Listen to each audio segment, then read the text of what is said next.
Nako, ito pala na si Maring Marisa ang namatay. Siguradong maghahanap tong si Parang Greg ng bagong asawa.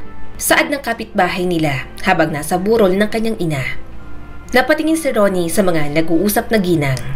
Hindi niya gusto ang kanyang narinig, subalit hindi niya magawang hindi makiosyoso. Kanyang mga magulang ang pinag-uusapan, at kahit 9 na taong gulang pa lang siya ng mga panahong iyon, may naiintindihan na rin naman siya sa paligid niya. Sinabi mo pa, segunda naman ng isa pang kausap nito. Siyempre, tayong mga babae kapag may mga anak, kapag asawa ang nawala, sa mga anak na lang natin umiikot ang mga mundo natin. Sige, may mga babae na nag-aasawa ulit, pero bihira. Ang mga lalaki, nako, ganyan sila. Halos lahat ay gustong mag-asawa. Hindi kayang walang babae sa tabi. Napatingin si Ronnie sa kabao ng kanyang ina. Wala na ang nanay nilang magkapatid, at nakikita niya ang kanyang ama na nagluluksa.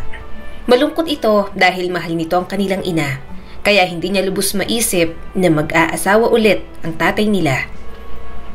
Ronnie, halika sa kusina. Tulungan mo ako magtimpla ng kape, sabi ng kanyang ate Gina. Tumayo naman agad si Ronnie at nagtimpla ng kape para sa mga bagong dating. Gayunpaman, hindi niya pa rin maiwasang isipin ang kanyang mga narinig kanina. Gumugulo pa rin sa kanya iyon. Natatakot na baka totoo nga ang sinasabi ng mga kapitbahay nila. Ayaw niyang palitan sa buhay nila ang yumaong ina. Hoy, Ronnie! Bulalas ng kanyang ate at agad na inagaw sa kanya ang termos. Puno na yung tasa, aapaw na. Munti ka nang mapaso. Ano ba naman yan? Mabilis na inayos ni Ronnie ang tubig doon at binawasan yon gamit ang kutsara. Sorry, hindi ko napansin. Muling napatingin sa kanya ang kanyang ate Gina. Hindi mo mapapansin kasi tulala ka. Ano bang iniisip mo? Ang bata-bata mo pa parang pasan mo na ang mundo. Nalulungkot ka pa rin ba na wala na si nanay? Huwag kang mag-alala. Masakit kasi bago pa siyang nawala. Pero naniniwala ako na makakamove on naman tayo sa pagkawala niya. Huminga ng malalim si Ronnie. Hindi ko matanggap na wala na si nanay, ate Gina. Pero may narinig kasi ako. Kumunot naman ang noon ng kanyang kapatid. Ano naman yon? Muling nilingon ni Ronnie ang mga kapitbahay nila na nag-uusap kanina. Sabi kasi nila, mag-aasawa ulit si tatay ngayong wala na si nanay. Totoo ba yun, ate? Saka payag ka bang mag-asawa ulit si tatay? Napabuntong hininga ang kanyang ate. Ewan ko, hindi ko alam. Kamamatay lang ni nanay. Huwag muna siguro nating isipin yan. Saka kung mag-asawa siya, depende na rin siguro sa babae. Kasi mag-asawa man si tatay o hindi, desisyon niya naman yun at hindi naman natin siya mapipigilan kung ayaw niyang magpapigil at may natipuhan ulit. Napanguso na lang si Ronnie at ipinagpatuloy ang pagtitimpla sa mga kape. Kung siya ang tatanungin, ayaw niyang mag-asawa ang kanilang ama. Pakiramdam niya ay hindi naman nila kailangan ng panibagong nanay sa bahay na iyon. Subalit mukhang tama ang ate Gina niya. Makalipas ng 1 taon, natagpuan na lang ni Ronnie ang sarili kaharap ang bagong partner ng kanyang tatay. Pinagmasdan niya ang tatay niyang mukhang masaya. May mga kinang sa mga mata nito, bagay na hindi na muling nakita ni Ronnie pagkatapos mamatay ang kanilang ina ni Gina. Napatayo ang ate ni Ronnie. Tay, sino po ang kasama mo? Ronnie, Gina, sabi ng tatay nila. Eto si Marie, bagong nobya ko, bagong makakasama ko sa buhay. Pwede niyo rin siyang ituring na parang nanay. Bumilis ang tibok ng puso ni Ronnie. Hindi niya inaasahan na masasaktan pala siya sa kasiyahang mayroon ng kanyang ama ng sandaling iyon. Pero pilit niyang pinigilan.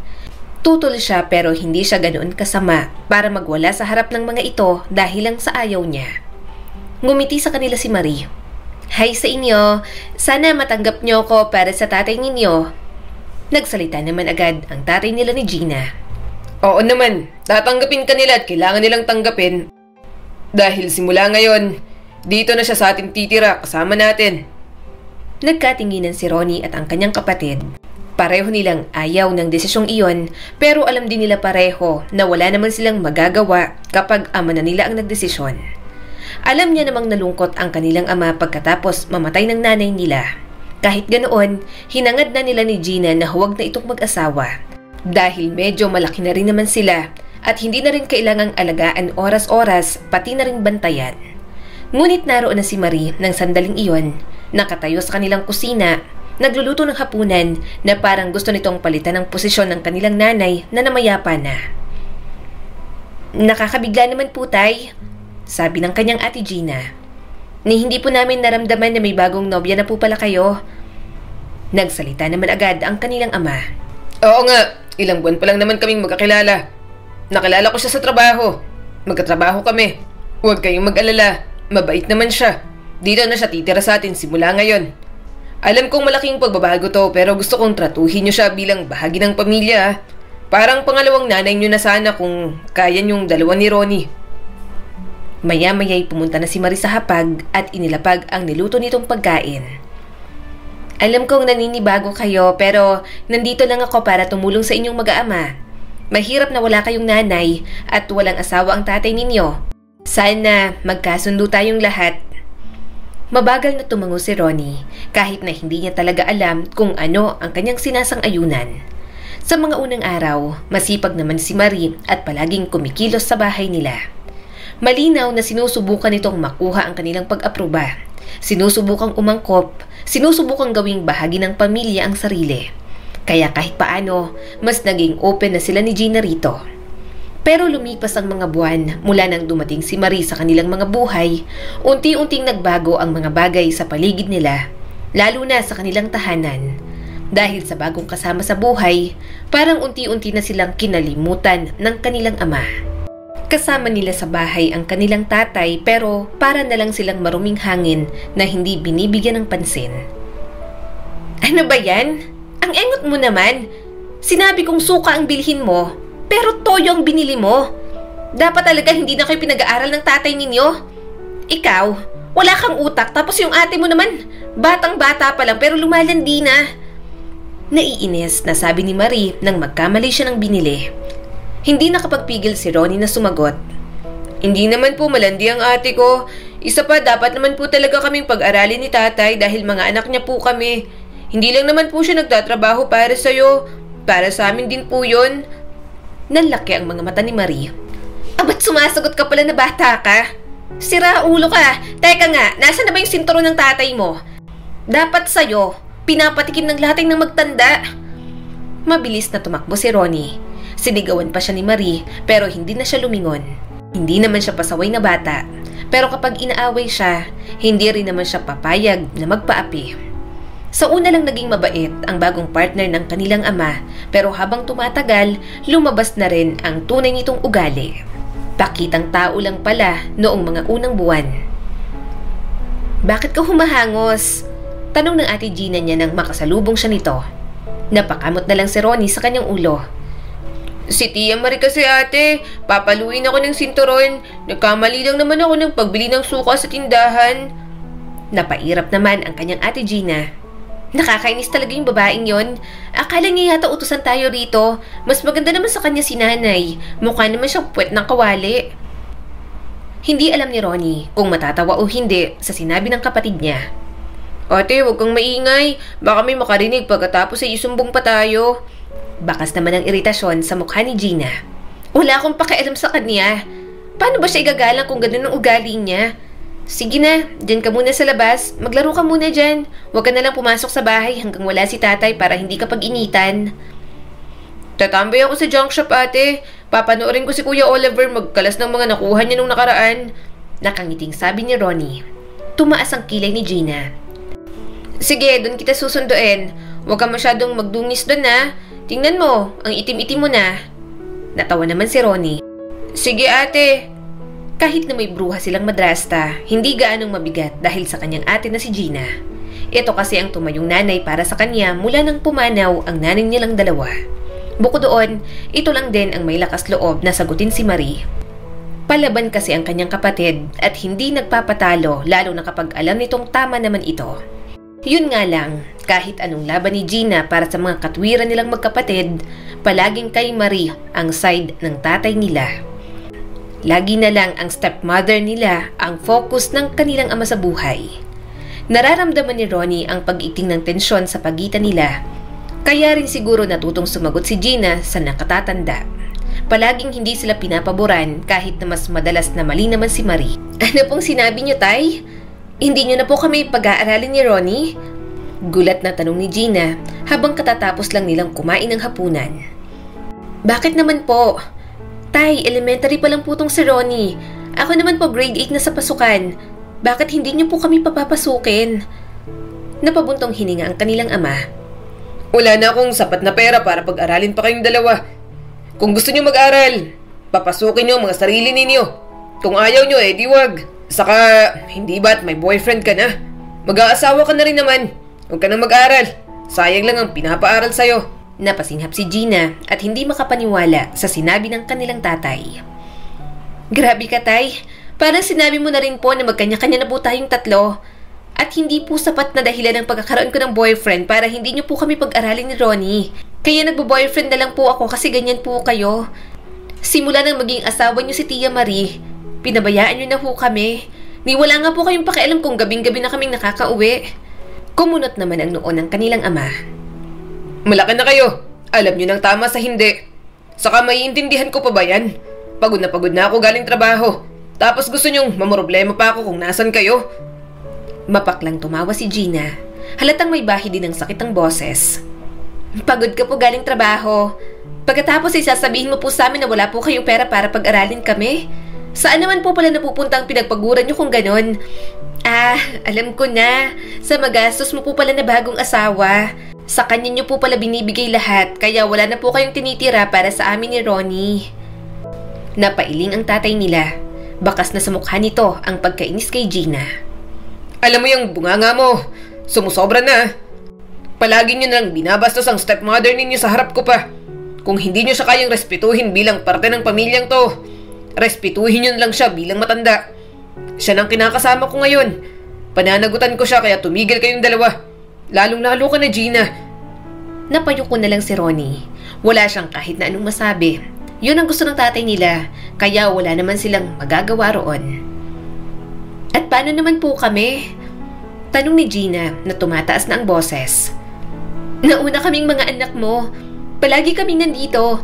Responsibilidad mo rin po kami. Dapat mo rin po kaming panagutan at ibigay lahat ng mga pangangailangan namin. Lumipat si Marie sa upuan nito. Naningkit ang mga mata at gustong makisali sa usapan. Tingnan mo na yung mga ugali ng mga anak mo. Ganyan ba ang pag-aaralin mo? Kung yan lang din naman ang matututunan nila sa school, mas mabuting huwag mo na lang talagang papasukin sa school ang mga yan. Naiinis na lumingon si Gina. Alam mo, inis na ako sa'yo. Para kang demonyong bulong ng bulong kay tatay. Napasinghap si Ronnie nang biglang malakas na sampalin ng tatay nila si Gina. Mabilis na tumayo si Ronnie at nilapitan ng kanyang ate. Tumulo ang mga luha ni Gina at masamang tiningnan ang kanilang ama. Talaga bang kailangang talikuran, kalimutan at pabayaan kami para sa babaeng yan? Nangako ka sa amin pati na rin kay nanay, tay. Sabi mo, aalagaan mo kami. Nangako kang palalakihin mo kami kahit na anong mangyari. Pero ngayon, nang dumating si Tia Marie, wala ka nang inisip kundi siya na para bang siya lang ang pamilya mo. Kahit kinabukasan namin ni Ronnie, wala ka nang pakialam. Umiwas ng tingin ang kanilang ama at mahigpit na nakakuyom ang mga kamay sa tagiliran. Hindi ka marunong umintindi. Kung mayaman lang tayo, oo na, mag-aaral na kayo. Kaso hindi, mahirap lang tayo. Buntis pa tong si Marie. Kailangan kong mag-provide para sa kanya dahil mas may pangangailangan siya. Durog ang puso ni Ronnie. May pangangailangan din naman sila. Hindi niya maintindihan kung bulag ba ang kanilang ama para hindi makita iyon. Buntis? Ano naman kung buntis siya? Isang mapait na tawa ang pinakawalan ni Gina at hindi makapaniwalang tumingin sa kanilang ama. Nakatuon ka kay Tita Marie at kung ano ang mga kailangan niya. Kahit yung iba, hindi niya naman sobrang kailangan. Pero kinalimutan mo na kami ni Ronnie. Kami na mga anak mo. Para sa'yo, parang mga wala na kaming kwenta. Nagdilim ang mukha ng kanilang ama. Ginagawa kong makakaya ko, Gina. Hindi naman sa hindi ko kayo iniisip. Pero magkano lang ba ang kinikita ko sa trabaho? Magkakaroon na ng baby si Marie. Kapatid niyo at kailangan kong siguraduhin na okay siya. Pasensya na. Bumalik na lang kayo sa pag-aaral kapag medyo okay na. Tinitigan ni Ronnie ang kanyang ama. Hindi naman siya makapaniwala sa sinasabi nito. Noon, nang kasama pa nila ang kanilang ina, palaging maaasahan ang tatay nila. Pero ngayon na may bagong babae sa buhay nito na dumidikta pa sa mga desisyon, parang nawala na sila ng silbi ni Gina sa bahay na yon at sa buhay ng kanilang ama. "Oh, edi sige," sabi ni Gina at puno ng hinanakit ang boses. "Kung hindi mo kami matutulungan, kung hindi mo gagawin ang responsibilidad mo sa amin, bahala ka na. Bahala na rin kami ni Ronnie sa mga buhay namin." Tumalikod ng kanyang ate at diretsong umalis sa kanilang bahay. "Ate Gina!" Tawag pa ni Ronnie sa kanyang kapatid. Hindi na alam ni Ronnie kung saan pupunta, kung ano ang susunod na gagawin. Dahil bata pa, para siyang naliligaw sa mga desisyon na dapat gawin sa kanyang buhay. At dahil ganoon na ang tatay nila ni Gina sa kanila, walang ibang magagawa si Ronnie kundi hawakan ang sariling buhay at sariling kapalaran. "Ate, saan ka pupunta?" Tanong ni Ronnie sa kanyang ate isang araw nang makita niya itong nag-iimpake ng mga gamit. Napabuntong hininga si Gina. "Aalis na ako rito. Ayoko na rito. Sasama na ako sa boyfriend ko. Pupunta sila sa Cagayan de Oro. Pumayag ang nanay niya na sumama ako kaya doon na ako." Nanlaki ang mga mata ni Ronnie. "Aalis ka? Bakit? Alam ba ni tatay na aalis ka?" Umiling naman si Gina. "Hindi at wala na akong pakialam. Wala naman siyang pakialam sa ating dalawa kaya bakit magpapaalam pa? Baka nga mas gusto pa nun na mawala tayong dalawa sa landas niya." "Ate, sama ako sa'yo. Hindi ko gustong maiwan dito," sabi ni Ronnie sa kanyang kapatid. Natigilan naman ito sa pag-iimpake at napalingon sa kanya. "Hindi pwede. Hiyang-hiya na nga ako tapos magdadagdag pa ako. Dito ka na lang. Maglayas ka na lang kapag kaya mo na. Saka malayo ang pupuntahan namin. Malayo at mahal ang pamasahe. Hindi ka pwedeng sumama." Agad na namuo ang mga luha ni Ronnie. "Ate naman, sige na. Sama niya ako. Ayoko maiwan dito. Hindi ko gusto kina tatay at Tia Marie." Napakagatlabi ang kanyang ate. "Hindi nga pwede, Ronnie. Magiging pabigat lang tayo pareho doon. Isa pa, buntis na ako. Kaya ako pinayagang sumama sa kanila kasi nabuntis na ako ng boyfriend ko at pananagutan niya ako." Napatingin si Ronnie sa tiyan ng kanyang ate. Wala man lang siyang kaalam-alam na buntis na ito. Gayunpaman, kahit magpumilit siya, wala talagang pag-asa para isama siya ng kanyang ate sa pupuntahan nito. Umalis ito at hindi na siya inisip pa. "Nasaan nga palang ate mo?" Tanong ng kanyang ama makalipas ang 3 araw. "Parang hindi ko siya nakikita." Sumagot naman si Ronnie. "Umalis na po. Sumama na po sa boyfriend niya." Sumabat naman agad sa usapan si Marie. "Mukha nga na naglayas ng anak mo. Wala nang ibang gamit niya dyan sa loob. Balita, nabuntis daw ng boyfriend niya. Hindi ba sabi ko naman sa'yo, bastos yung anak mo. Basta ka nalang nilayasan." Napailing ang tatay ni Ronnie. "Bahala na siya sa buhay niya. Kung ayaw niya rito, wala na akong pakialam. Doon na siya sa nakabuntis sa kanya. Hindi mo lang nagpaalam sa akin." Hindi napigilang magsalita ni Ronnie. "Hindi naman po dahil buntis si ate kung bakit ayaw niya na po rito. Pinabayaan niyo po kami kaya naglayas po siya. Hindi naman po masama si ate Gina. Mabait naman po siya dati." Masama siyang tiningnan ng kanyang ama. "Tigilan mo ako ah. Ano pinabayaan? Hindi ko lang kayo napag-aral, pinabayaan ko na agad kayo. Kung pinabayaan ko kayo, sana nasa lansangan na kayo natutulog at wala na kayong makain. Oo, mahirap tayo. Pero sabihin mo sa akin kung kailan ko kayo hinayaang mawalan ng makakain at walang maayos na tirahan. Yan ang mahirap sa inyo. Ako, ang hiling ko lang, igalan nyo si Marie bilang bagong kinakasama ko. Pero hindi nyo man lang magawa." Hindi nila ginalang si Marie dahil hindi naman sila ginagalang ng ginang. Naiintindihan niya ang kanyang kapatid kung bakit nagbagong ugali nito. 1 taon din itong nagtiis sa ugali ni Marie at sa mga pangbabaliwala ng kanilang tatay. Simula ng araw na yon, para nangang mag-isa si Ronnie sa buhay. Dahil bata pa, napilitan siyang manatili sa poder ng kanyang ama. Sa mga lumipas na taon, hindi na siya nakapag-aral. Inaalila pa siya ng kanyang madrasta. Siya ang naglilinis, nagluluto at gumagawa ng mga gawaing bahay. Nang maging 14, doon na siya sumubok na mag-sideline ng mga trabaho. Minsan ay sumasama siya sa junk shop, sa pangangalakal at kung saan-saan nakikita siya ng pera. Mag-iipon siya at siya na lang ang nagpapakain sa kanyang sarili. Pupunta lang siya sa bahay para matulog at maligo. Sinisikap niyang hindi madatnan ni Marie para hindi na siya mautusan ng kung ano-ano. Para saan ba yung pag-iipon mo? Tanong ng kasama niya sa construction.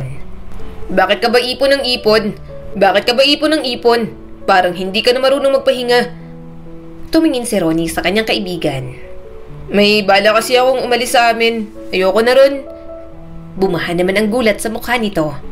Oh, talaga? Saan ka naman pupunta? Napabuntong hininga si Ronnie.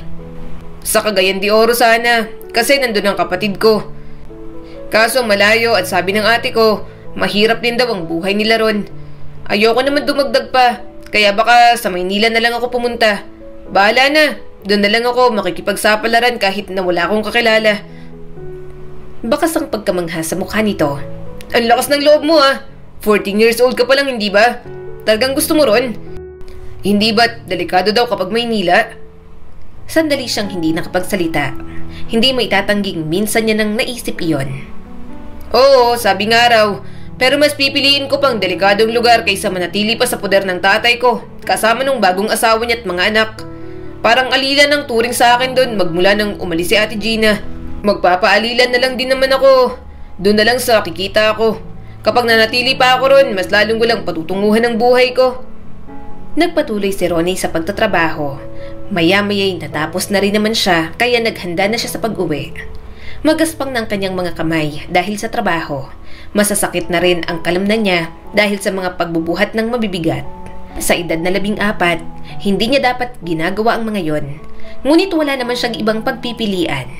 Ayaw niya rin na kahit isang butil ng kinakain niyang kanin, maisumbat pa ng kanyang tatay. Hindi man lang yun pinapansin ng sarili niyang ama. Sa ilang taon niyang pananatili sa poder nito, nasanay na siyang baliwalain ng tatay niya. Pagod na si Ronnie sa pagpapanggap na maayos ang lahat, kaya ginawa niya lahat para makapag-ipon ng pera. Hindi na siya titira sa bahay na yon, aalis na siya. At ang gabing yon ang sandaling buong-buo na ang desisyon ni Ronnie. Inilagay na ni Ronnie ang kanyang mga gamit sa isang maliit na bag. Wala siyang gaanong damit. Ipon niya at determinasyon ang dadalhin sa kanyang pag-alis. Tiningnan niya muli ang bahay kung saan siya lumaki, kung nasaan ang alaala ng kanyang ina na namayapa na. Pasensya na, Nay. Alis na po ako rito. Hindi ko na ho kayang makasama pa si tatay. Mahina niyang usal at hinaplos ang larawan ng kanyang ina. Tahimik siyang humakbang sa harap ng pintuan, hindi nag-abala pang magpaalam. Ano ba naman nga kasi ang punto para magpaalam pa? Saan ka pupunta, Kuya Ronnie? Tanong ng kapatid niya sa ama. Lumingon naman siya rito at napabuntong hininga. Alis na ako. Hindi na ako babalik.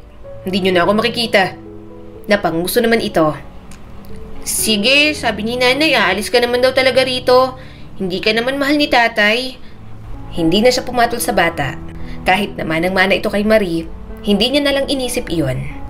Hindi naman kalayuan ng istasyon ng bus mula sa bahay nila, kaya mabilis siyang naglakad habang nakasabit sa balikat niya ang bag. Habang nakasakay sa bus papuntang lungsod, dumungaw siya sa madilim na gabi. Hindi niya alam kung ano ang gagawin niya pagdating sa Maynila. Ngunit alam niyang mas mabuti na yon kaysa manatili sa kanyang tatay. Maya-maya ay biglang tumunog ang cellphone ni Ronnie. Mabilis niya yung kinuha. Nang makita ang ama niyang tumatawag, nagdalawang isip siyang sagutin iyon. Gayunpaman, ipinangako ni Ronnie sa sarili na yun na ang huli. Nasaan ka? Gumagaragal ang boses ng kanyang ama mula sa kabilang linya. Nasaan ka, Ronnie? Kumalabog ang dibdib ni Ronnie. Umalis na po ako. Hindi na po ako babalik. Nagkaroon ng katahimikan sa kabilang linya bago muling nagsalita ang tatay niya. Anong ibig mong sabihin na umalis ka? 14 years old ka pa lang. Ano't naglayas ka pa? Naglayas na nga ang ate mo. Pati ba naman ikaw? Hindi pwedeng bastang... Bakit po bigla kayong nagkaroon ng pakialam sa akin? Putol ni Ronnie at ang kanyang tingin ay nakatutok sa mga dumaraan na ilaw sa labas. Nung nandyan po ako, wala naman po kayong pakialam. Bakit? Nag-aalala ho ba kayo na wala na kayong utusan? Ayoko na, hindi ko na po gustong manatili dyan. Kaya ko ng sarili ko. Palagi ko pong kinakaya na wala ang tulong ninyo. Hindi na po ako babalik. Salamat na lang ho sa saglit na pagpapatira nyo sa akin dyan. Huwag po kayong mag-alala. Hindi na po ako manggugulo sa inyo ng bagong pamilya mo. Ronnie! Sabi ng kanyang ama. Wala ka na ba sa sarili mo? Anong pinagsasasabi mo? Hindi pwedeng umalis ka na lang. Masyado ka pang bata. Saan ka ba pupunta? Nilayasan na ako ng ate mo. Pati ba naman ikaw? Bumalik ka na rito. Ramdam ni Ronnie ang paninikip ng kanyang dibdib, ngunit wala siyang pakialam. Ano pa po bang silbi ng pagbalik ko dyan? Wala ka nang pakialam sa amin dati pa lang po, tay. Huwag ka na lang po magsalita na parang hindi mo po kami pinabayaan. Hindi nga po ako nakatapos ng pag-aaral kahit elementary lang dahil sa'yo. Si Tia Marie lang ang inaalala mo. Narinig niya ang paghinga ng kanyang ama mula sa kabilang linya. Ronnie, hindi na po ako makikinig sa inyo. Putol ni Ronnie sa gusto pang sabihin ng kanyang tatay. Tapos na po ako magpaalila sa bagong pamilya mo. Tapos na po akong umasa sa'yo. Nakalimutan mo na rin kami ni Ate Gina. Gagawa na lang po ako ng sarili kong paraan para mabuhay. Nagkaroon ng mahabang katahimikan. Halos maramdaman ni Ronnie ang bigat ng pagkabigla ng kanyang ama. Parang nagsusumigaw ang hindi makapaniwalang reaksyon ng tatay niya sa kabila ng katahimikan na ibinigay nito sa kanya. Ronnie, please. Huling sabi ng kanyang ama at may bahid pa ng pagmamakaawa ang boses. Talaga bang iiwan mo na lang ako katulad ng ate mo? Bumalik ka na.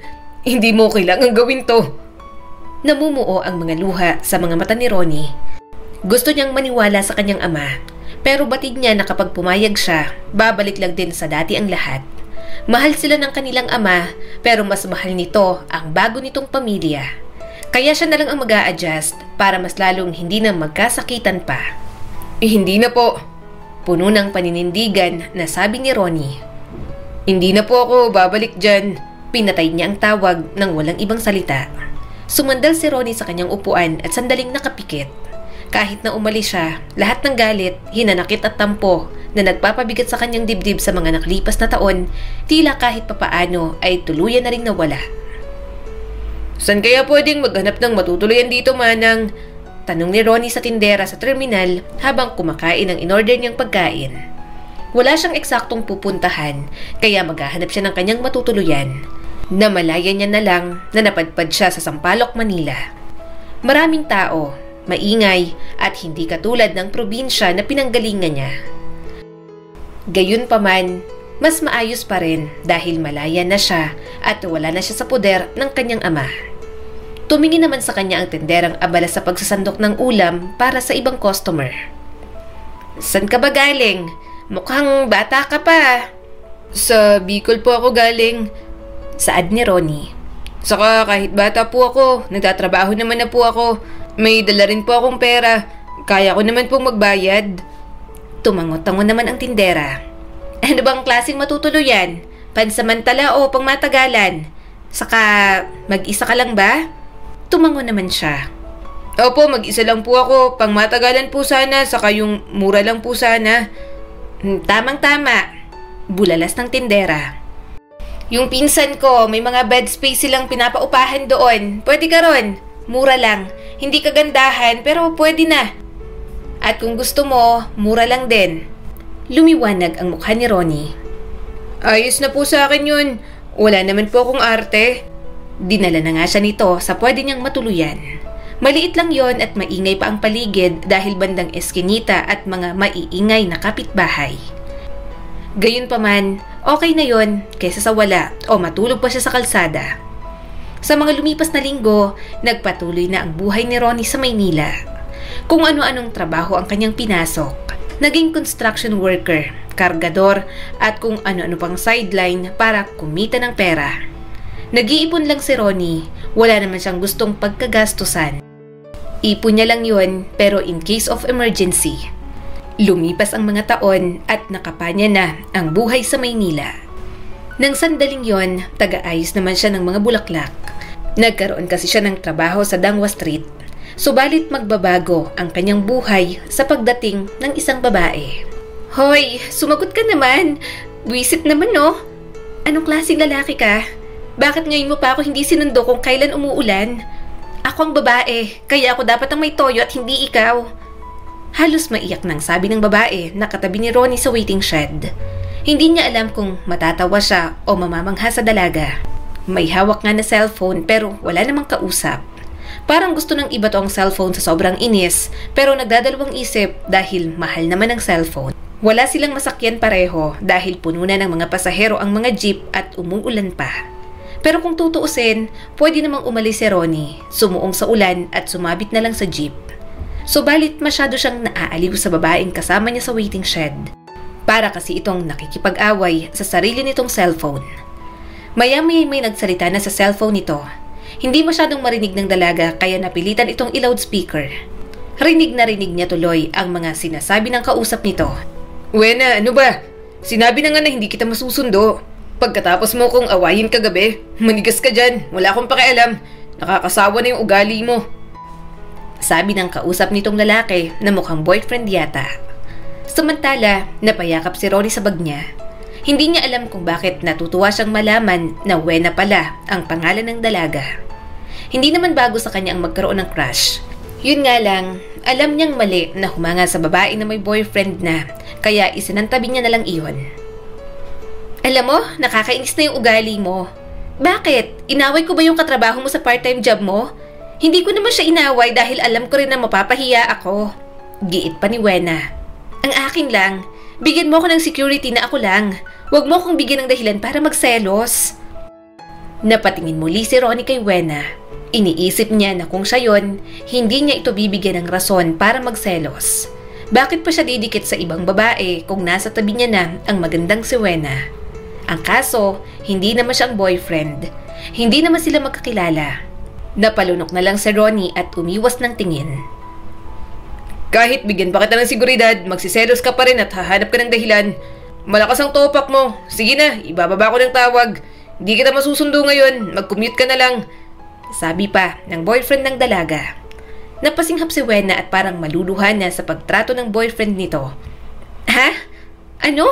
Ang hirap sumakay ng ganitong oras. Umuulan pa. Hindi ka ba nag-aalala sa akin?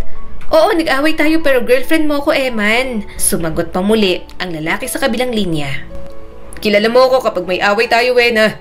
Ayoko munang makita ka habang naiinis pa rin ako sa'yo. Lalo na't ikaw naman ang may kasalanan. Maya-maya'y natapos na ang tawag. Sabay pa silang napabuntong hininga ni Wena. Iniisip ni Ronnie na kung siya yon, hindi niya itatrato ng ganoon ang dalaga. Kung girlfriend niya si Wena, kahit nag-aaway sila, susunduin niya pa rin ito dahil nag-aalala siya. Natawa na lang siya sa kanyang mga iniisip, ni hindi pa nga siya nagkakaroon ng girlfriend. Pagkatapos ay gusto niya pa ang girlfriend ng iba. Maghahanap lang yata si Ronnie ng problema sa buhay niya. Ano ba naman to? Ang lakas ng ulan. Paano ko sasakay nito? Mahinang tanong ni Wena sa sarili. Mabilis na kinuha ni Ronnie ang payong sa kanyang bag at nahihiyang inabot sa dalaga. Miss, kung gusto mo, ikaw na lang ang gumamit nito. Napatingin sa kanya si Wena kung bakit pinapahiram niya rito ang payong. Ha? Pinapahiram mo sa akin? Hindi mo ako kilala saka hindi ko maibabalik yan. Tipid na ngumiti si Ronnie. Okay lang, marami naman akong payong sa bahay. Sige na, tanggapin mo na. At saka liligo na lang ako sa ulan, kaya hindi ko na kailangan ng payong. Napabuntong hininga si Wena at tipid na ngumiti sa kanya. Salamat dito. Palagi ko nalang dadalhin ng payong mo para kapag nakita kita ulit, maibabalik ko. Ganitong oras ka ba palagi naghihintay ng masasakyan dito? Tumango naman si Ronnie. May bahagyang pananabik ang puso dahil parang may pinaplano silang pagkikita. Oo, pero ayos lang naman kahit hindi mo na ibalik pa. Huminga ng malalim si Wena bago tumango. Salamat dito. Ang bait mo naman. Napangiti naman si Ronnie. Sa ilang minuto, nanatili pa rin siya roon. Kahit na may dumaan ng jeep na pwede niyang sakyan, hinintay niya pa rin na unang makasakay si Wena. Lumingon muli sa kanya si Wena. Salamat Sana magkita tayo ulit para maibalik ko ang payong mo. Tumango naman si Ronnie at may munting saya sa kanyang puso. Sana nga magkita pa tayo. Simula ng araw na yon, hindi niya alam kung bakit kahit papaano nagkaroon ng kulay ang buhay ni Ronnie. Alam niyang mali na maghangad ng babae na may boyfriend na, pero hindi niya mapigilan ang lihim na paghanga. Mabuti naman, nandito ka na. Kanina pa kita hinihintay. Nakangiting sabi ni Wena sa kanya. Kahit medyo nakakaramdam ng pagod, napangiti naman si Ronnie nang makita ang dalaga kinabukasan. Hinihintay mo ko? Tumango naman si Wena sabay abot ng kanyang payong. Oo, ibabalik ko lang tong payong mo. Salamat nga pala. Malaking bagay sa akin na pinahiram mo ako ng payong. Sakitin kasi ako, kaya iniiwasan kong mabasa ng ulan. Marahan niyang tinanggap ang payong. Mabuti at nakatulong ako kahit sa maliit na paraan. Salamat din sa pagbabalik nitong payong. Tumango naman ito at matamis na ngumiti. Alam mo, matagal na kitang napapansin dito. Parang madalas tayong nagkakasabay sa paglabas. Ano bang pangalan mo? Ako si Ronnie. Sagot agad ng binata. Ikaw naman, Wena ang pangalan mo, hindi ba? Tumawa naman ang mahina ang dalaga. Paano mo nalaman? Hinagod ni Ronnie ang batok. Tanda na nahihiya siya. Sorry, napakinggan ko kasi kahapon ang pag-uusap niya ng boyfriend mo sa cellphone mo. Tinawag ka niyang Wena, kaya nalaman ko ang pangalan mo. Naningkit ang mga mata ni Wena at maya-maya'y natawa na lang. Ikaw ha, chismoso ka. Pero hindi naman usap lang ang ginawa namin. Nakakahiya, narinig mo pang pag-aaway namin. Siguro, kaya pinahiram mong payong mo sa akin kasi medyo naawa ka na sa akin na hindi ako susunduin ng boyfriend ko. Napatango na lang si Ronnie at hindi maitatangging isa ngayon sa kanyang mga dahilan. Oo, parang paiyak ka na kasi kahapon. Medyo natawa naman si Wena. Mukhang timang na pala ako rito kahapon. Umiling naman agad si Ronnie. Hindi naman, ayos lang naman. Emosyon mo yun, kaya hindi mo dapat pigilan at karapatan mo rin namang maramdaman. May mga tao man sa paligid o wala. Isa pa, tayong dalawa lang naman ang nasa waiting shed kahapon. Ako lang naman ang nakakita kaya asahan mong hindi ko naman ipagkakalat. Salamat, Ronnie. Natatawang sambit ni Wena sa kanya. Maya-maya natahimik na silang dalawa. Pareho lang silang nakatitig sa mga dumadaang mga sasakyan. Gusto pa sana ni Ronnie na makausap ito. Gayunpaman, hindi niya alam kung paano sisimulan. Bukod doon, respeto na lang din dahil may kasintahan na ito. Wena, halika na! Sakay na! Sabi ng lalaki na nakasakay sa motor. Bigla kang nagte-text, bilisan mo na, pasundo ka ng pasundo. Istorbo ka talaga kung kailan may ginagawa ako. Sumakay naman agad si Wena at kinuha ang helmet nito. Sorry na, alam mo namang nahihirapan ako mag-commute. Kumunot ang noo ni Ronnie sa tono ng boyfriend ni Wena. Kung pwede niya lang sabihin kay Wena na hiwalayan na lang ang lalaki, ginawa niya na. Hindi maganda ang ugali ng boyfriend nito. Parang kulang na lang sigawan si Wena. Pero wala naman siyang ibang nagawa kundi ang tanawin na lang ang dalawa na umalis. Sa mga lumipas na araw, palaging yon ang senaryong nakikita niya. Sa tuwing sinusundo si Wena ng boyfriend nito, ganoon palagi ang nakikita niya sa itsura ng binata. May time naman na maayos ang dalawa. Pero ang ikinaiinis niya, para bang palagi na lang yumuyuko si Wena dahil ito ang may kasalanan. Hoy Ronnie, ang lalim ng iniisip mo. Gaano ba kalalim yan? Mukha ka nang nalulunod. Natatawang sabi ng katrabaho niyang si Lina. Ayusin mo yung mga bulaklak, pamali-mali ka ng pag-arrange. Napabuntong hininga si Ronnie at nagpatuloy sa inaayos niyang mga bulaklak. May iniisip lang. Ano bang iniisip mo? Tanong pa sa kanya nito. Kung tungkol sa pag-ibig, expert ako dyan. Syempre, may asawa na ako, kaya sabihin mo na, baka makatulong ako. Alam mo, pinag-iisipan ko tong babaeng gusto ko. Mahinang pag-amin ni Ronnie. Natigilan naman si Lina at nanlalaki ang mga matang lumingon sa kanya. Oh, may nagugustuhan ka na? Sino? Nakakagulat ka. Ang tahimik mo palagi at wala kang ibang nasa isip kundi magtrabaho. Ikaw pumapag-ibig ka na pala. Sino ba yan? Baka kilala ko. Ewan, hindi mo siguro kilala, saka wag mo nang alamin. Nasabi ko lang, dahil ilang araw nang gumugulo sa isipan ko. Napakagatlabi si Ronnie at inamin ang katotohanan sa kanyang katrabaho. Medyo magaan ang loob niya kay Lina dahil kaugali ito ng kanyang ate Gina. Pero may boyfriend na siya. Bawal na, saka hindi rin naman kami masyadong magkakilala. Bahagyang napawi ang ngiti ni Lina.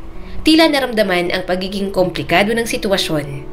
Ang malas mo naman pala, Ronnie. Magkakagusto ka na nga lang sa may boyfriend pa. Pero sa bagay, nangyayari naman talaga yun sa ibang tao. Hindi mo laging makokontrol kung kanino ka mahuhulog. Kahit sa asawa ko, hindi ko na rin makontrol eh. Ayoko rin nung una kaso wala na. Sa kanya pa rin ako bumagsak. Pero, mabalik tayo sa'yo. Bakit nga ba nagkagusto ko sa tao may karelasyon ng iba? Napabuntong hininga si Ronnie at bumagsak ang tingin sa inaayos na mga bulaklak. Hindi ko rin alam, Ate Lina. Siya lang ang nakakuha ng atensyon ko. Saka ayaw ko rin kung paano siya tratuhin ng boyfriend niya. Iba itrato, parang hindi girlfriend. Sinisigawan ng babaeng gusto ko tapos palagi pang inaaway. Ang ayoko lang, parang martir si Wena sa boyfriend niya na yun. Parang wala siyang pakialam sa nararamdaman niya. Basta boyfriend niyang lalaking yun. Sa tuwing nakikita ko nga, parang ako mababaliw sa kakaisip. Gusto kong mangialam kaso hindi naman pwede. Parang ang gusto ko na lang siyang agawin. Natigilan si Lina. Natigilan ang mga kamay habang pinoproseso ang kanyang sinasabi. Oo, wag kang mangingialam. Hindi mo naman gulo yun. Saka kanilang away yun at issue sa relasyon nilang dalawa. Ronnie, wala ka sa lugar sa mga buhay nila para makisali. Alam kong mahirap, pero hindi ka basta-basta pwedeng pumasok at subukang ilayo ang babaeng gusto mo sa boyfriend niya. Hindi naman tama yun. Saka hindi rin magugustuhan ng babaeng gusto mo. Tumingala si Ronnie at nagsalubong ang mga kilay. Pero sa tuwing nakikita kong gano'n ang pakikitungo ng lalaking yun sa kanya, gusto ko na lang siyang ilayo. Parang mali ang tumayo at walang ginagawa. Parang gusto ko siyang protektahan para ipakita sa kanya na may taong mas karapat-dapat para sa kanya. At sino naman ang taong yon? Ikaw? Dahan-dahang umiling si Lina at halata sa mga mata ang pag-aalala. Naiintindihan ko na ganyan ang nararamdaman mo pero hindi tama yan. Baka magkagulo lang. Saka sa kanilang relasyon yon, kahit na hindi na healthy at hindi na maganda. Kung hindi siya masaya sa lalaki, sa huli, desisyon ng babaeng gusto mo na umalis. Hindi ka pwedeng mangialam at hindi mo rin siya pwedeng diktahan. Bahagyang nanginginig ang mga kamay ni Ronnie habang pinuputol niya ang isa pang tangkay. Alam niya naman na tama si Lina. Hindi siya pwedeng mangialam kaya pinipigilan niya palagi ang kanyang sarili. Pero pakiramdam ko naman kung wala akong gagawin, baka magsisi lang ako. Hindi ko kayang isipin na manatili siya sa relasyon na yun kung saan napakasama ng pakikitungo ng lalaking yun sa kanya. Sabi ni Ronnie, baka sa tinig nito ang pagkadismaya. Napabuntong hininga si Lina at sumandal sa upuan. Naiintindihan kita, Ronnie. Siyempre, gusto mo ang babae. Natural din na gustuhin mo na nasa maayos siyang kalagayan kung hindi mo siya nakikitang masaya. Pero kahit ganun ang nakikita mo, kailangan mong igalang ang relasyon niya sa kanyang boyfriend. Desisyon niya na kung mananatili ba siya o aalis na lang. Hindi mo maayos ang mga problema ng ibang tao, lalo na kung ayaw nilang tingnan bilang problema yon. Kung talagang nagmamalasakit ka sa kanya, nandyan ka lang para sa kanya. Ngunit mula sa malayo, hayaan mo siyang mag-isa. Alamin kung ano bang gusto niya mangyari sa buhay niya kasamang sinasabi mong boyfriend niya. Napalunok ng mariin si Ronnie. Isang alon ng guilt ang dumaloy sa kanya. Mali ang pakiramdam na umatras na lang na walang ginagawa habang nasasaktan ang isang taong pinapahalagahan niya. Ngunit ang mga salita ni Lina, kahit mahirap tanggapin, ay nagsimulang manahan sa kanyang isipan. At kapag naglaho na ang lahat ng to, malumanay ang boses na patuloy ni Lina. Kapag tapos na siya sa boyfriend niya at nadurog ang puso, doon ka palang siguro maghanap ng pagkakataon para pumapel sa kanyang buhay. Kaibigan lang muna, pagkatapos dahan-dahanin mo. Kasi ang mga babaeng galing sa matinding breakup, nako, mahirap paamuhin yan. Ngayon pa nga lang, nahirap nakipaghiwalay. Kahit ganun ang ugali ng boyfriend, ibig sabihin, matindi rin ang pagmamahal nun kasi handang magtiis. Hayaan mo munang mag-move on kapag ganun para kapag naghilom at napapansin ka na, hindi niya na maaalala yung ex niya. Huminga ng malalim si Ronnie. Pilit na inaalis ang magkasalungat na emosyon na umiikot sa loob niya. Oo, sa tingin ko tama ka. Ngumiti ng tipid si Lina. Hayaan mo na muna. Kung hindi talaga maghiwalay, maghanap ka na lang ng iba. Sa daming babae sa mundo, imposibleng walang para sa'yo. Dahan-dahang tumango si Ronnie kahit na malinaw na hindi pa siya lubos na napanatag sa ideya. Nang matapos niyang ayusin ang mga bulaklak, nagtagal ang isip niya kay Wena at ang relasyon nito sa boyfriend. Pero sa ngayon, alam niyang tama si Lina. Kaya lang niyang maghintay. Yun lang muna ang pwedeng gawin ni Ronnie sa ngayon. At kung dumating man ang tamang oras para sa kanila, kukunin agad niya ang pagkakataon. Ipinapangako niya na hindi na yun sasayangin pa. Pinilit man ni Ronnie na hindi isipin, ewan niya ba subalit pakiramdam niya ay tadhana talaga ang gumagawa ng paraan para sa kanilang dalawa ni Wena. Mga pagkakataon na palagi siyang mapapaisip kung sign na ba talaga yon na para sila sa isa't isa. Magandang araw po, si Ma'am Anggeraw po, may nagpapadeliver po ng mga bulaklak. Sabi ni Ronnie pagpasok niya sa isang salon. Nagsitilian naman ang mga bading doon at agad na tinawag ang madam ng mga ito. Hindi naman sila para sa delivery pero kaibigan kasi ng boss niya ang nag-request. Sa kanya inuutos kaya siya ang pumunta. At hiling niya na lang na sana na palaging nagpapadala ng mga bulaklak sa parlor na yon nang makita niya si Wena. Teka, Ronnie, ikaw pala yan. Sabi ni Wena at saglit na tumingin sa kanya. Bago bumalik ang paningin sa nililinis nitong mga kuko ng kliyente. Nanlaki ang mga mata ni Ronnie. Wena, dito ka pala nagtatrabaho? Tumawa naman ito habang nagbabrush ng kuko. Oo, tagalinis ng mga kuko ng client. Ikaw, delivery boy ka? Napakunot naman ang kanyang noo. Hindi. Sa store lang talaga ako. Tagaayos ng mga bulaklak doon. Saka iba-ibang trabaho ko depende sa sideline na makuha. Minsan, nagtitinda rin ako sa tabi-tabi. Napangiti naman si Wena. Ang sipag mo naman pala. Simula ng araw na malaman ni Ronnie ang trabaho ni Wena, parang may kaunti na siyang alam dito. Masaya na agad siya sa impormasyong iyon. Minsan ay dumadaan siya, kontentong sumusulyap na lang kay Wena. Hindi siya nagtatangkang makipag-usap, lalo na't may boyfriend na ito. Subalit tadhana na rin yata ang kikilos para sa kanilang dalawa. Ano ba, Eman? Naiiyak at may bahid na ng inis ang mukha ni Wena. Umamin ka na. Nahuli ko na nga, itatanggi mo pa. Paano mo ba nagawa sa akin to? Nagtitiis ako sa ugali mo kasi mahal kita. Pagkatapos, ito lang palang gagawin mo sa akin. Natigilan si Ronnie at bahagyang bumagal sa paglalakad nang makita si Wena na nakikipagtalo sa boyfriend nito. Bahagya siyang dumistansya nang mapatingin ang dalawa sa kanya. Masama siyang tiningnan ni Eman habang napabuntong hininga na lang si Wena. Bakas ang paghingi ng tawad nito. Marahil ay dahil nahihiya ito na doon pa nagtatalo ang dalawa. Live audience pa si Ronnie. Oh, edi sige. Oo, may relasyon kami ni Ana. Sabi ni Eman kay Wena. Gustong-gusto na kitang hiwalayan pero naawa lang ako sa'yo. Pero ngayong alam mo na, ayoko na. Tapos na tayo. Hindi na kita mahal. Naawa na lang talaga ako sa'yo kaya nagtsatsaga pa ako. Mas lalong bumuhos ang mga luha ni Wena at pinaghampas ang boyfriend nito. Nagsisisi ako na minahal kita. Kumuyom ang mga kamao ni Ronnie. Hindi siya mangingialam katulad ng payo ng kanyang katrabaho. Subalit sa oras ng pagbuhatan ng kamay si Wena, hindi naman siya makakapagpigil. Kaya nanatili lang ang kanyang paningin sa magkasintahan na nasa matinding pag-aaway.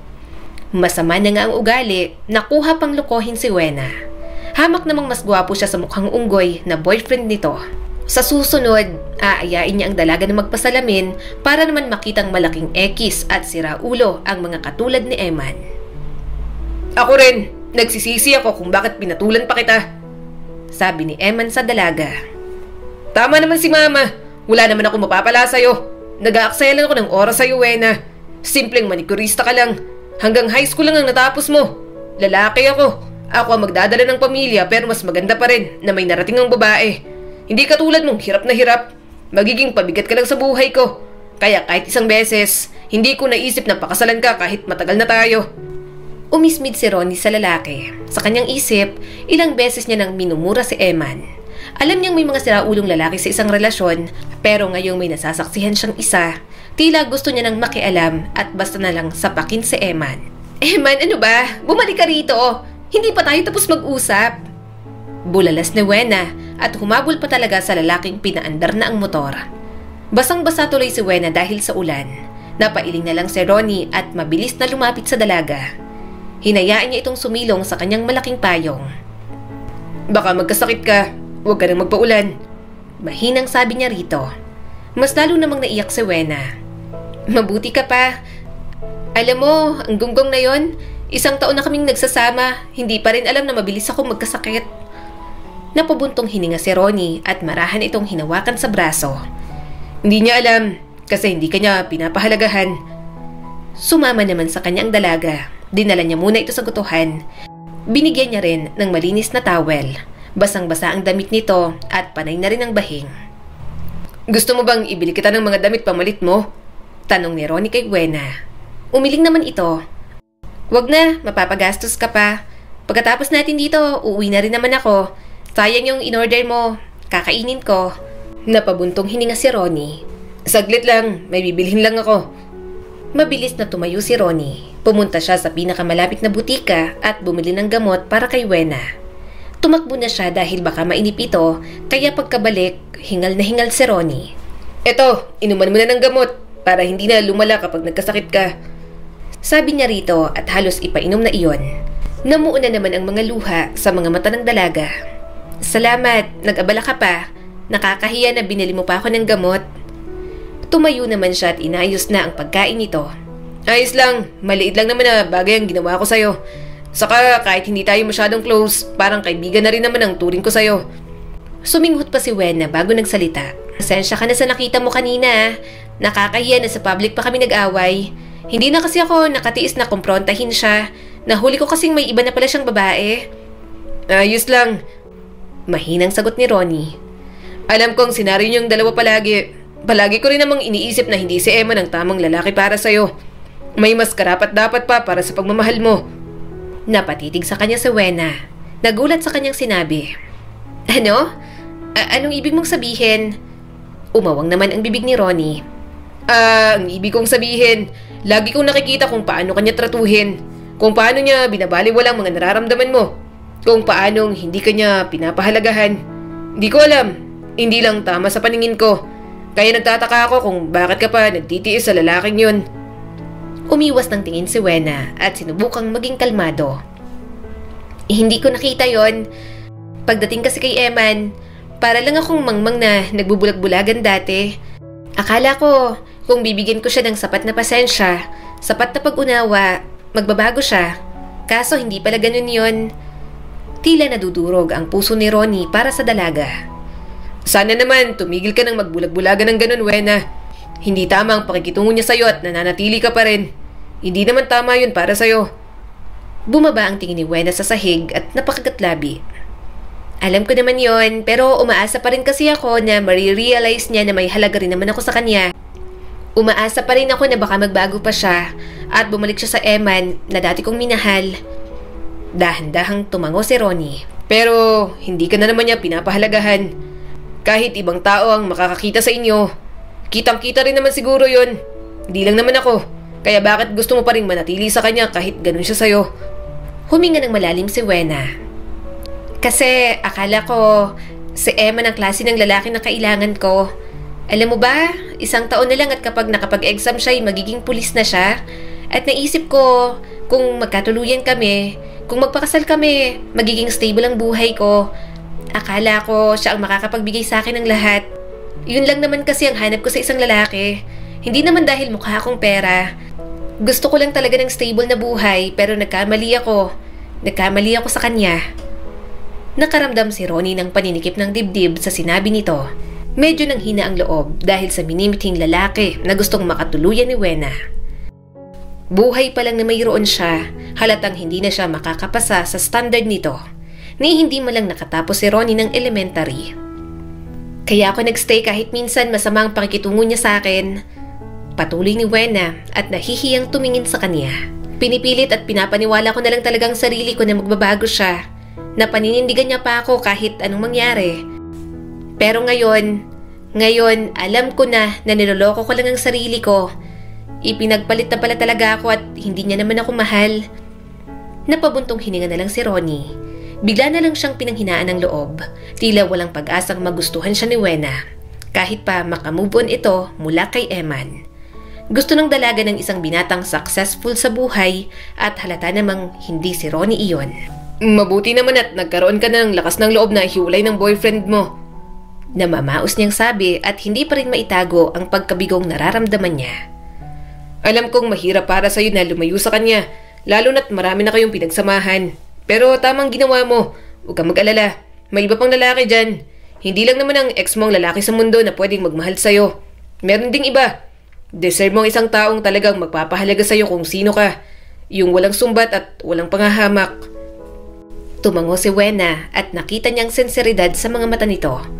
Salamat, Ronnie. Salamat na nandito ka at kahit papaano ay dinadamayan ako.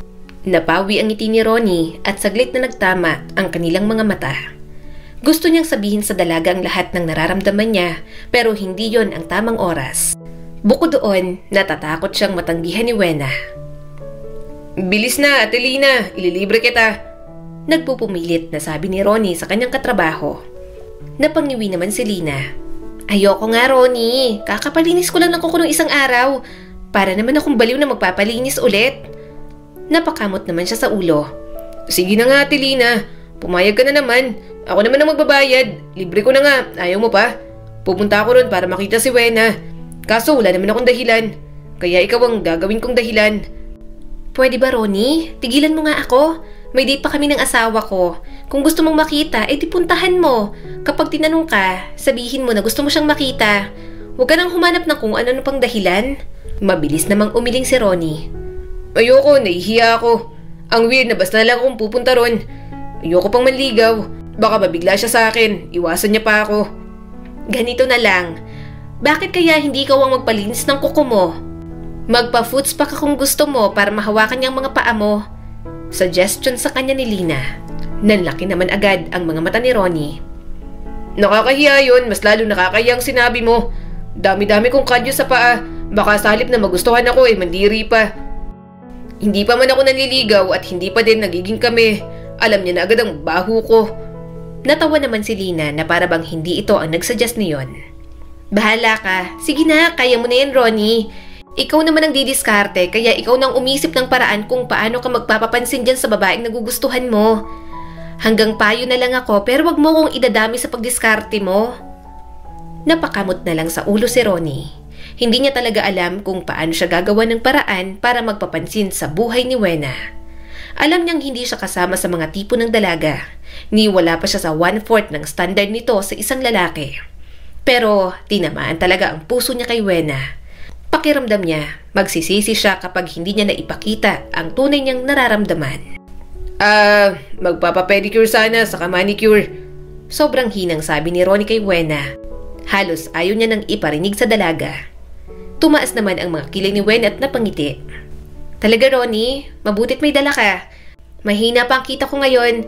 Alam mo naman sa mga ganito, maliit ang porsyento. 2 pa-pedicure pa lang ang nagpapalinis sa akin. Nasaan na bang magpapalinis? Mariing napalunok si Ronnie. Sobrang bumabalot ang hiya sa kanyang dibdib. Nakita niya pa naman ang ilan sa mga kliyente sa loob na puro babae.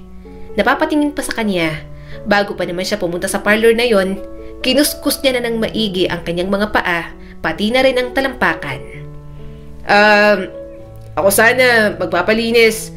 Pero linis lang Huwag mong lalagyan ng kulay. Saka matigas sa mga kuko ko. Kaya gamitan mo na lang siguro ng pliers kapag hindi kinaya ng nail cutter. Sabi niya pa kay Wena. Umani yon ng malakas na tawa mula sa dalaga dahil sa mga sinabi niya.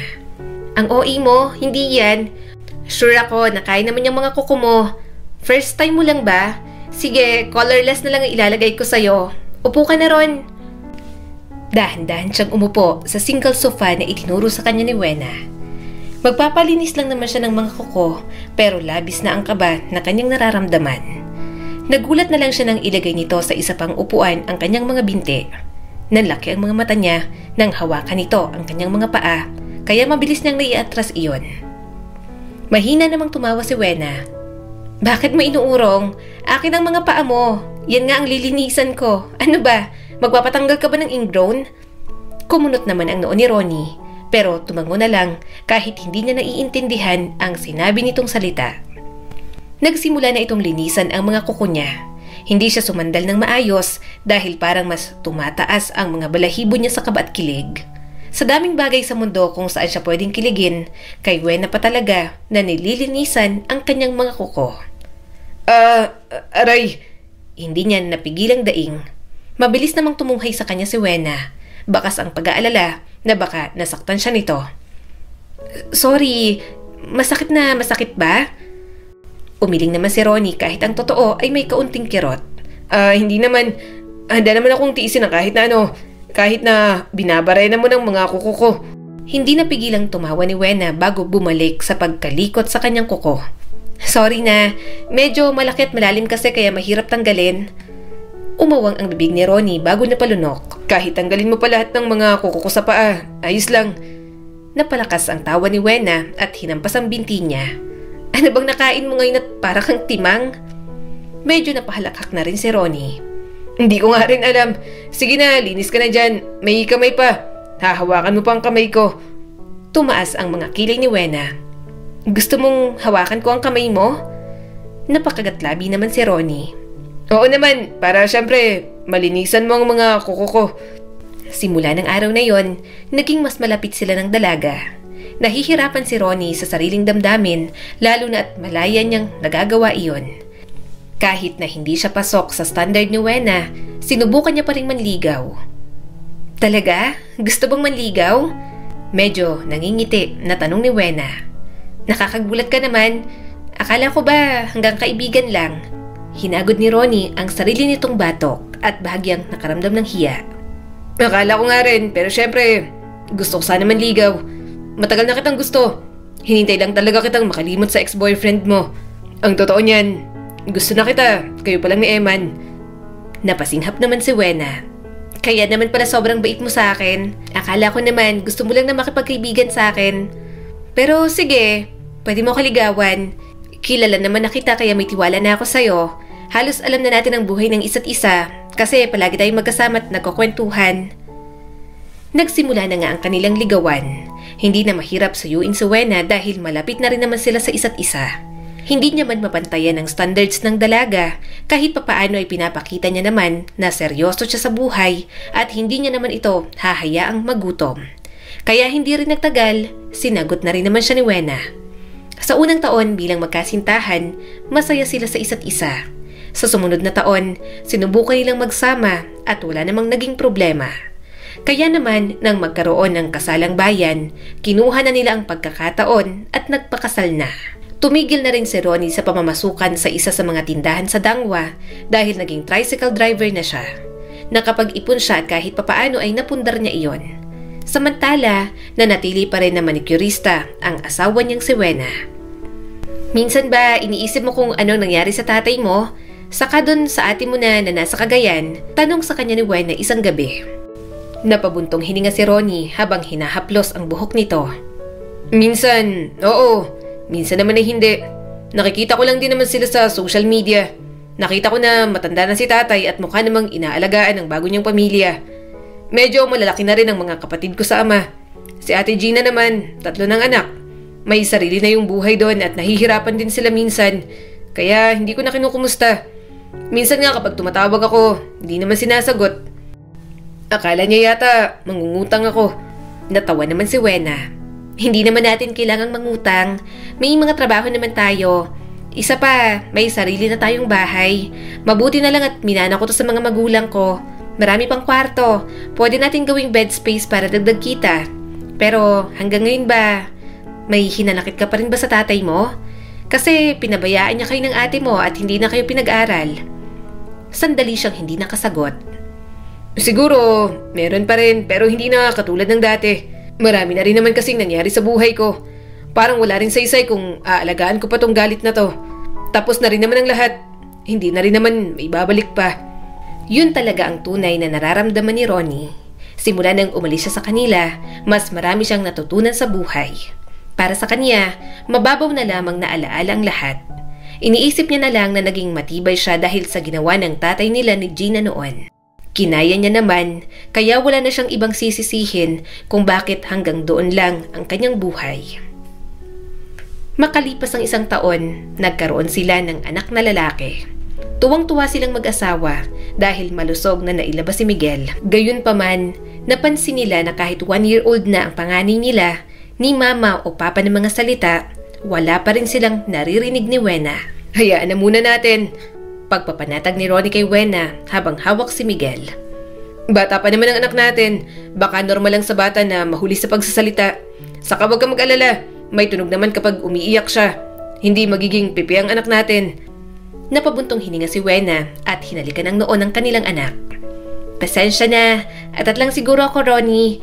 Yung anak kasi nilang dyan, 1 taon na rin pero may mga salita na namang alam kahit papaano. Pero tong anak natin, kahit mga simpleng ma, pa, wala akong naririnig. Niyakap na lang ni Ronnie ang kanyang asawa para mapanatag ito. Unang anak nila si Miguel, kaya pareho silang ingat na ingat. Ayaw nila na may mangyaring kahit na ano sa kanilang panganay. Sa sumunod na taon, muli na namang nabuntis si Wena. Hiling pa ni Ronnie na sana'y babae naman. At mukhang dininig naman ng Diyos ang kanyang pagsusumamo. Babae ang naging anak nila at pinangalanan nilang Ella. Tama na sa dalawa, baka kapag tumatlo na hindi na natin kayanin. Mag-control ka na, Ronnie. Sinasabi ko sa'yo, makisama ka. Kapag hindi ka nakisama at nabuntis na naman ako, lagot ka na talaga sa akin. Banta pa ng kanyang asawa. Mahina naman siyang tumawa at hinila na sa kama si Wena. Oo na, hindi na nga. Tama ng dalawa. Okay na rin sa akin sina Miguel at Ella. Mahirap ng buhayin kapag tumatlo pa. Ganun na lang ang daloy ng kanilang mga buhay. Sa mga lumipas na mga taon, kontento at masaya naman sila. Gayunpaman, habang lumalaki ang kanilang panganay na si Miguel, napansin nila na hindi talaga ito nagsasalita at may problema pa sa pandinig. Kaya nang magpa-check up sila, doon lang nila nakumpirma na may problema sa pandinig si Miguel simula pagkabata. Kaya kahit pagsasalita nito ay naaapektuhan na. Gusto kong umayos ang kalagayan ng anak natin. Umiiyak na sabi ni Wena sa kanya. Paano siya mamumuhay ng normal kung may ganyan siyang kondisyon? Ang sakit-sakit na malaman na ganito si Miguel. Iniisip ko na agad kung anong magiging kinabukasan ng anak natin. Mahihirapan siya sa buhay. Niyakap ni Ronnie ang kanyang asawa. Magiging okay lang ang lahat. Huwag ka mag-alala.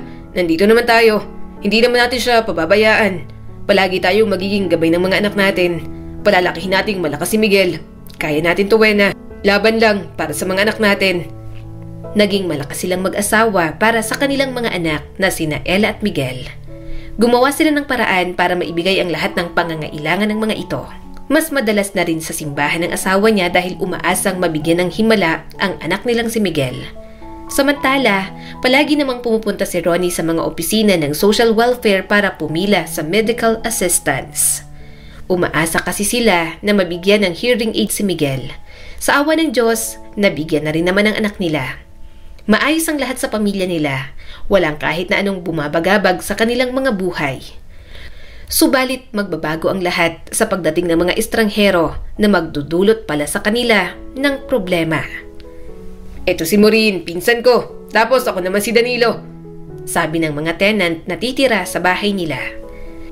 Napangiti naman si Ronnie at pinagmasdan ang mga kumuha ng bed space sa kanila. Mabuti naman at dito kayo maninirahan. Huwag kayong mag-alala, may privacy naman kayo rito. Isa pa, 2 bata at misis ko lang naman ang nandito. Pero hindi naman sila masyadong maingay, kaya wala masyadong istorbo.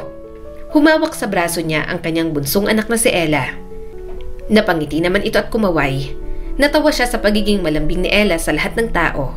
Simula ng araw na yon, may kaunti ng pagbabago sa ritmo ng mga buhay nila sa kanilang tahanan. Madali rin namang makisama ang mga bagong tenant, kaya nakasundo agad ni Wena. Minsan pa nga ikasama niya sa inuman ang mga ito.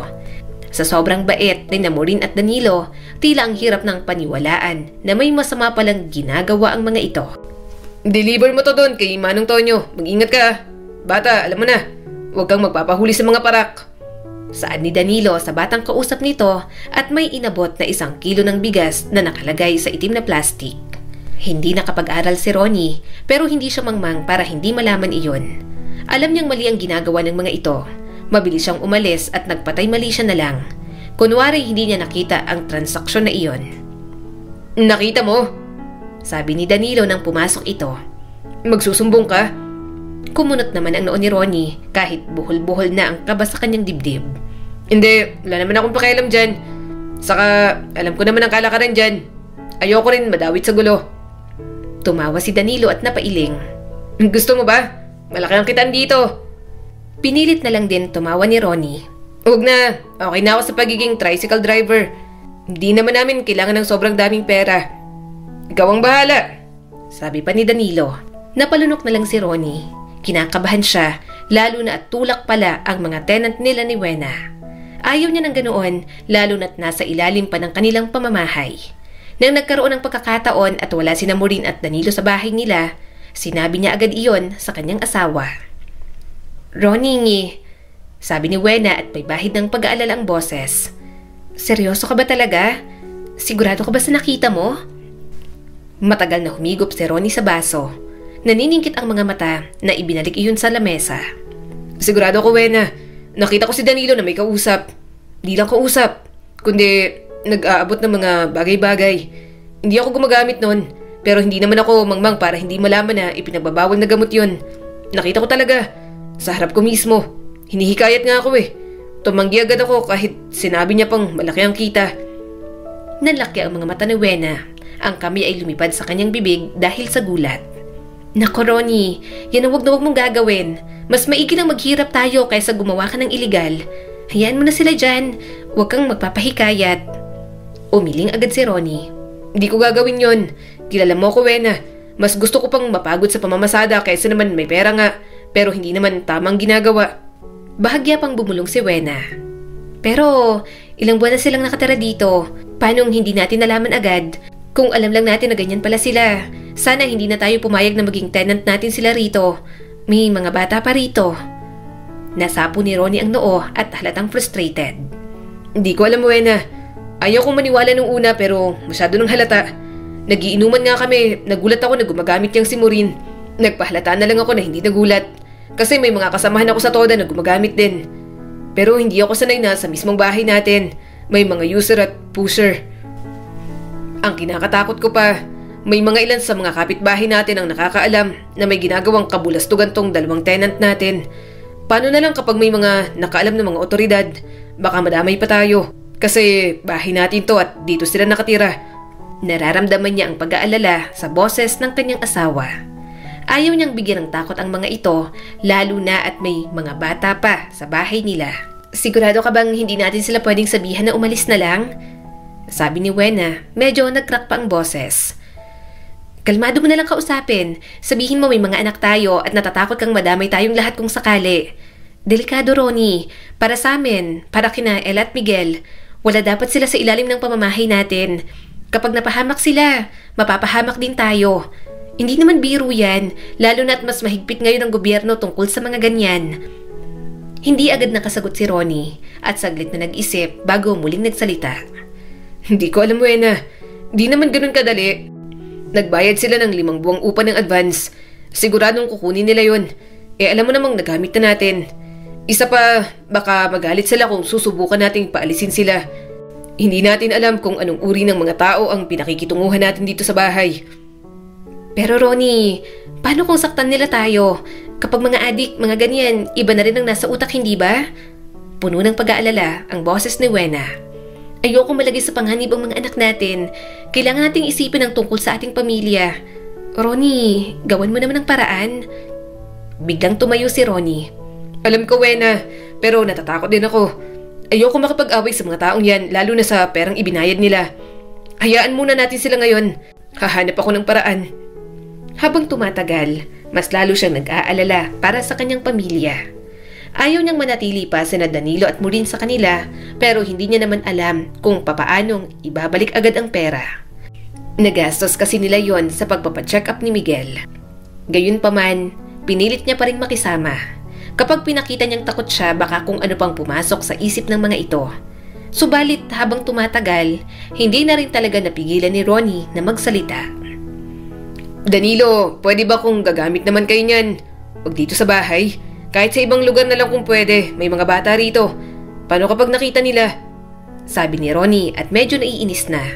Hindi naman sa pinagbabawalan ko kayo, pero sana isipin yung may mga bata sa bahay na to. Tumawa si Danilo at nanlalaki pa ang mga mata pagkatapos humithit.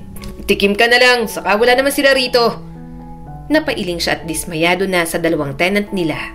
Kung pwede niya lang bastang paalisin ang mga ito, nagawa niya na sana. Aalis na sana muna siya nang bigla na lang may sumipa ng pinto ng bahay. Nanlaki ang mga mata ni Ronnie nang makitang nagre-raid na ang mga pulis. Teka lang, hindi ako kasali. Bulalas ni Ronnie nang bigla siyang idinikit sa pader ng isang pulis. Wala akong kasalanan. Inosente ako. Tumawa naman si Danilo habang dinadala ng mga pulis palabas. Hindi inosente yan. Tulak din yan. Hindi totoo yan. Sigaw ni Ronnie at halos lumabas ng ugat sa noo. Hindi! Saan niyo ako dadalhin? Parang awa niyo na. Hindi ako tulak. Wala akong kasalanan. Huwag niyo akong hulihin. Babalik pa ang mag-iina ko. Sandali lang. Wala na siyang nagawa nang dalhin siya ng mga pulis sa presinto. Pinaamin siya ng pinaamin pero wala naman siyang aaminin. Hindi pa nakatulong na dinadamay pa ni Danilo ang kanyang pangalan. Maya-maya'y dumating ng asawa niyang si Wena. Umiiyak ito at nagmamakaawa. Sinasabing inosente siya at walang kasalanan. Pero wala namang naniniwala. Nahuli sila sa akto at matibay na ebidensya iyon. Karamihan pa sa mga nahuli, bahay nila Wena ang itinuturo. Inabot ni Wena ang harang ni Zelda at inabot ang kamay ni Ronnie. Ronnie, please, hindi tama to. Wala ka namang kasalanan. Hindi mo deserve na nandito sa lugar na to. Sinubukan ni Ronnie ng umiti kahit na nalulungkot ang mukha nito. Alam ko, Wena. Alam ko, ngunit narito na ako ngayon at hindi ko na mababago yon. Kailangan kong makulong ng 12 taon. Hindi ko mababago ang tingin nila sa akin kahit pasabihin kong inosente lang ako. Kaya ang tanging hiling ko lang sa'yo, Wena, manatili kang maging matatag para sa sarili mo at para sa mga anak natin. Pakiusap, huwag mong pababayaan sina Miguel at Ella. Lumingon si Ronnie sa mga bata. Halina kayo rito mga bata. Hahawakan ko kayo kahit sandali lang. Tila dinudurog ang puso ni Ronnie. Hirap na hirap siyang tanggapin na mawawalay siya sa kanyang mag-iina. Alam niya na hindi niya kakayanin sa loob ng selda. Napakatagal nang gugugulin niya roon at para siyang mababaliw na hindi kapiling ang mga ito.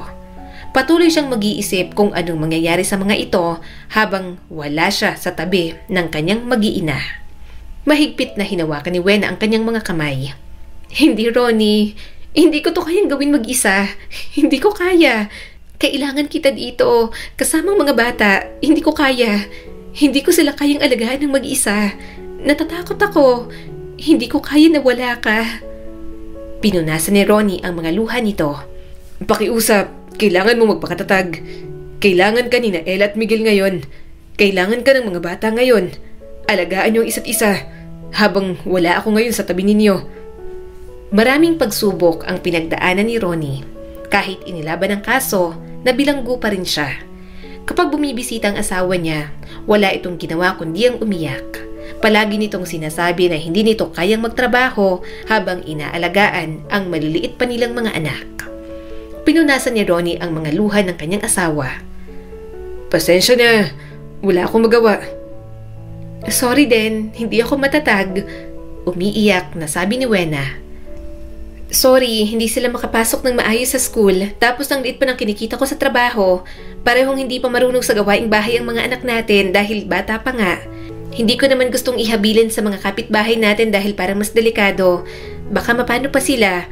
Alam mo naman sa lugar natin, kalat din ang mga halangang bituka. Mahirap din magtiwala. Niyakap ni Ronnie ng mahigpit ang kanyang asawa. Naghihirap ang kalooban niya dahil wala siyang magawa para sa kanyang pamilya. Naisip ko na dalhin ko muna sila sa Bacolod. Sa ate ko kasi teacher naman yon at para kasama na rin ang mga pinsan nila. Kahit saglit lang para lang makapagtrabaho ako ng maayos dito nang walang inaalala. Magpapadala na lang ako ng pera sa mga anak natin. Doon na muna sila. Tapos kapag nakapag-adjust na, saka ko sila ulit kukunin. Sabi sa kanya ni Wena. Marahan na lang siyang tumango. Hindi pabor si Ronnie na malayo ang mga bata.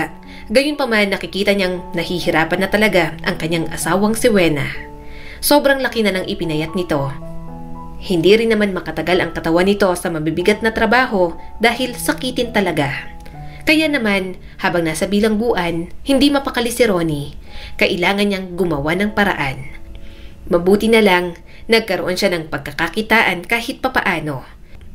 Gumagawa siya ng parol kasamang mga inmates. Ang kaunting kita roon, ibinibigay niya kay Wena kapag bumibisita sa kanya. Dagdag sa perang pinapadala nito para sa kanilang mga anak. Mga anak, kumusta kayo dyan? Naluluha si Ronnie nang makita sa video call ang kanyang mga anak. Maging si Wena, naiiyak din habang kausap nila ang mga ito. Nakikipag-usap sina Ella at Miguel pero limitado lang. Hindi na rin masyadong nagsasalita si Miguel dahil wala nang masyadong alam na salita. Hindi na rin ito nagagamit ang lumang hearing aid. Gayunpaman, iniintindi na lang ni Ronnie. Kailangan nilang magsakripisyo Malayo muna sa mga anak para hindi maramdaman ng mga ito ang mas paghihirap. Oy, Ronnie, hindi ba sa bandang inyo yon? Nasusunog ang mga kabahayan, oh. Bulalas ng kasama niyang inmate. Kinabahan agad siya nang makita na isa sa mga bahay nila ang nasusunog. Hindi ang asawa ko. Si Wena, pakontak naman sa asawa ko. Baka may nangyaring masama sa kanya. Pinayagan naman siya ng mga pulis na tumawag. Nang makausap niya ito, hindi niya napigilang umiyak. Labis siyang nag-aalala. Hindi kakayanin ni Ronnie kapag may nangyaring masama rito. Dahil sa sunog, naging mas mahirap palalo ang buhay nila. Walang maayos na tirahan si Wena sa labas. Halos ipadala na kasi nito lahat ang pera kina Miguel at Ella. At nakikitira na lamang ito. Mas naging mahirap din na balikan ang mga anak nila sa Bacolod. Kaya napagpasyan muna nila na manatili ang dalawa roon para makapag-aral ng maayos at may bubong na masisilungan. Lumipas ang mga taon at naging ganoon ang takbo ng kanilang mga buhay. Kaunting-kaunti na lang din, malapit na siyang makalaya. Muli na silang mabubuong pamilya.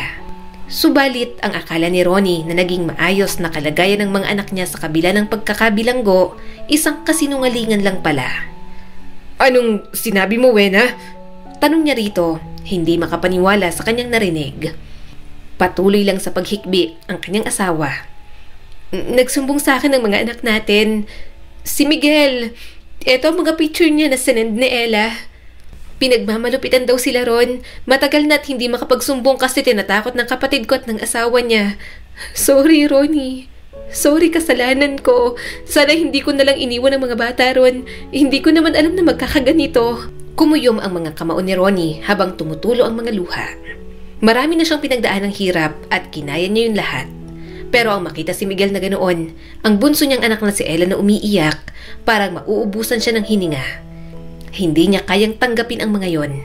Kaya nang makalabas si Ronnie, sinabi niya sa kanyang sarili na babawi siya sa kanyang mag-iina. Gagawin niya ang lahat para mabigyan ng bago at masayang buhay ang mga ito. Gusto niya sanang idemanda ang asawa ng kapatid ni Wena, pero may nangyaring pamamaril at nabaril ito. Kaya ang teacher na tiyahin ng mga ito ang pinuntirya niya. Hindi siya papayag na hindi mapagbayaran ng mga ito ang kasalanan. Pinadala niya sa school kung saan ito nagtatrabaho ang picture ng mga sugat at pasa ni Miguel. Nagkaroon ng diskusyon kaya natanggal ito sa serbisyo. Pero sa lahat ng ganting ginawa ni Ronnie, parang kulang na kulang pa dahil mas matindi pa rin ang kapalit sa kanila. Tay! Nay! Si Kuya Miguel sumusuka ng dugo! Natatakot na sigaw ni Ella mula sa silid. Kuya! Kuya! Mabilis silang tumayo ni Wena. Nagulantang si Ronnie nang makitang sumusuka ng dugo si Miguel. Miguel! Anak! Miguel! Mabilis niya itong binuhat at isinakay sa tricycle. Sobrang takot ang nararamdaman nilang lahat dahil sa nangyari kay Miguel. At tila gumuho ang mundo nila nang i-anunsyo ng doktor na wala na ang kanyang panganay na anak. Nagkaroon ng mga sakit ang anak niya dahil sa pananakit ni Tonyo mula ng bata pa ito. Ang tangi na lang nagawa ni Ronnie ay ang umiyak ng umiyak habang yakap ang wala ng buhay na katawan ng anak niya. Lahat sila hindi matanggap na nawala ng ganoon kabilis ang inosenteng si Miguel. Kung kailan sila nabuo, saka naman binawi ng Diyos ang panganay nila ni Wena. Kasalanan ko, Ronnie. Sana ako na lang. Bakit ang anak pa natin? Hindi ko kaya. Hindi ko kaya. Umiiyak na sabi ni Wena habang nasa tapat sila ng puntod ni Miguel. Mahigpit niyang niyakap ang asawa habang tumutulo ang mga luha. Wala kang kasalanan. Hindi natin ginusto na mangyari sa kanya to. Kailangan nating maging matatag para sa mga sarili natin, para kay Miguel at para kay Ella. Mahirap tanggapin ang pagkawala ng panganay nilang anak. Subalit alam ni Ronnie na hiram ng talagang buhay nila sa Diyos. Hangad niya kung nasaan man si Miguel, sana ay maging mapayapa na ang kalooban nito at wala ng kahit na anong paghihirap. Kahit masakit, kailangan nilang magpatuloy muli sa buhay. Dahil may isa pa silang anak, binigay nila kay Ella lahat ng pangangailangan nito. Pinagtulungan nilang mag-asawa na makatapos sa kolehiyo si Ella. Kahit papaano, gumaan ang loob nila ni Wena nang dahil doon. Hindi man naging maganda ang naranasan ng kanilang buong pamilya, natutunan nilang maging matatag.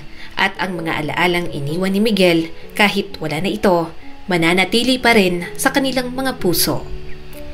Ang kwentong ito ay nagpapaalala sa atin na binibigyan tayo ng Diyos ng mga hamon upang ipaalala sa atin na may lakas pa rin tayo para maging matatag. Ang mga pagsubok na kinakaharap natin ay hindi mga parusa, bagkos ay mga pagkakataon para sa Diyos na ihayag ang kanyang plano para sa atin. At tandaan sana natin na sa bawat pagtatapos ay may bagong simula, kaya patuloy pa rin sana tayong maniwala. Muli, ito po si Skylar Guro at sana may bago na naman kayong natutunan sa kwento natin ngayon. Maraming salamat po.